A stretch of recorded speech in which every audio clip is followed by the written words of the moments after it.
Bab 10. Apakah hanya agama Kristen saja agama yang benar? Mana bukti yang menyatakan hanya agama Kristen sajalah agama yang benar? Itu adalah Allah dan kitab suci yang kita miliki, yaitu Alkitab. Melalui Alkitab, kita bertemu dengan Allah dan dapat mengetahui bahwa kita harus percaya hanya kepada Allah, baru dapat hidup dengan benar. Selama 20 tahun, saya membaca Alkitab 70-80 kali.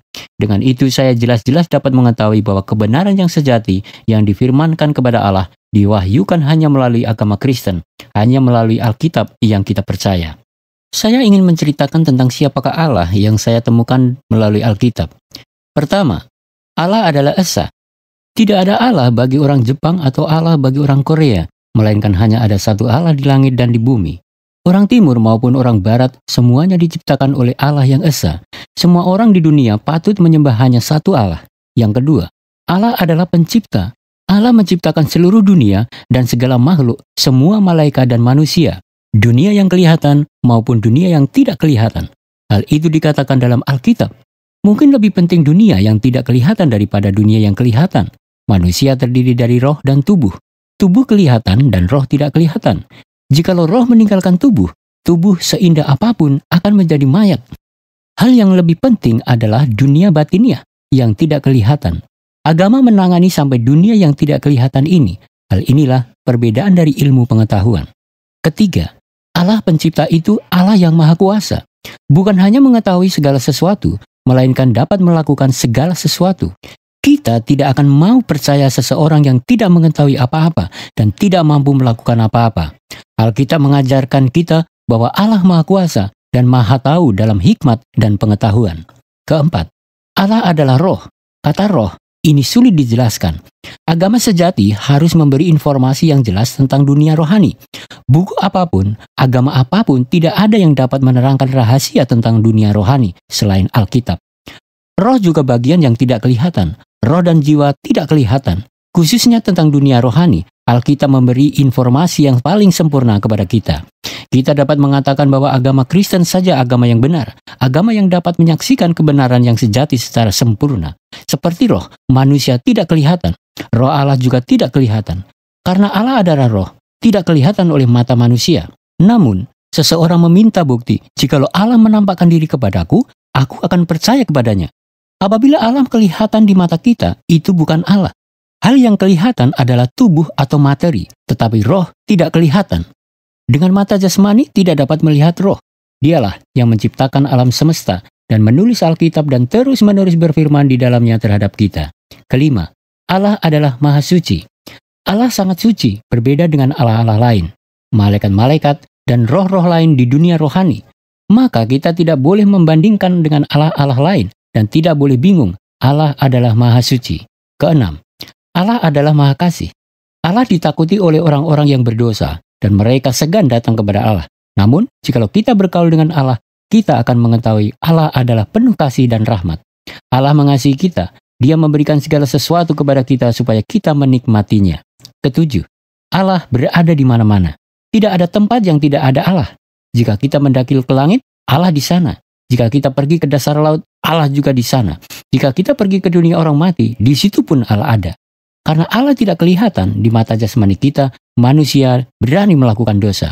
Dan juga seperti Salomo berkata, oleh karena hukuman terhadap perbuatan jahat tidak segera dilaksanakan, maka hati manusia penuh niat untuk berbuat jahat. Pengkhotbah 8 ayat 11.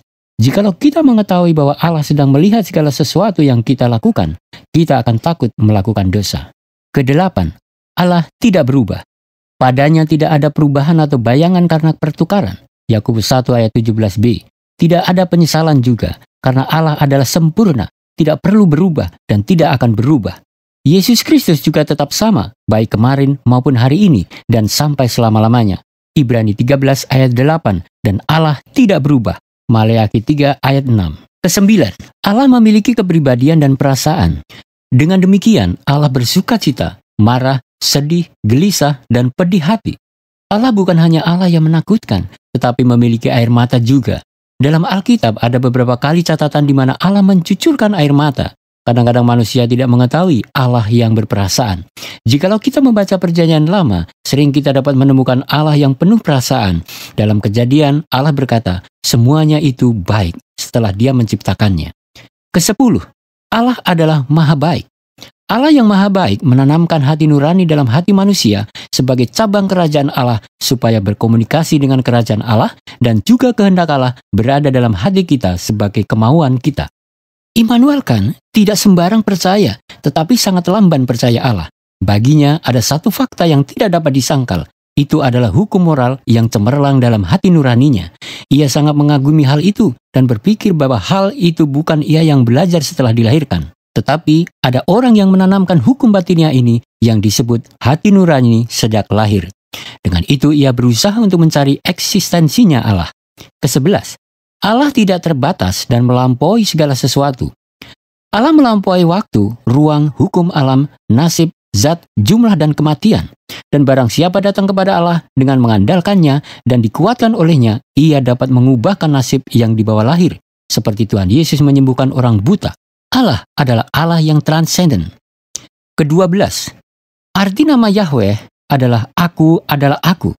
Allah yang ada sendiri. Nama itu diwahyukan ketika Musa pertama kali bertemu Allah. Aku adalah Aku, tidak dipakaikan kepada siapapun selain Allah. Dari selama-lamanya sampai selama-lamanya, Dia ada. Dia tidak memiliki sumber keberadaan yang lain selain dirinya sendiri. Dia tidak diciptakan, Dia ada sendiri. Dengan nama Aku adalah Aku, kita dapat mengetahui bahwa Allah adalah Esa. Ke-13, Allah mengurus dan memerintah sejarah manusia. Meskipun manusia jahat, Allah panjang sabar terhadap dunia. Dia tetap ikut campur dalam sejarah dan mengatur sejarah, akhirnya mewujudkan kehendak Allah. Sejarah adalah proses mewujudkan kehendak Allah. Alkitab bukan cerita dongeng. Alkitab berkata bahwa Allah merancang dan menciptakan dunia yang kelihatan dan tidak kelihatan secara konkret. Itu dapat menjadi objek kepercayaan kita. Kita berharap seluruh manusia di dunia mengenal kehendak Allah melalui Alkitab dan agama Kristen. Kita menyebut Alkitab sebagai wahyu Allah. Melalui kitab suci itu, agama Kristen adalah agama yang benar mutlak.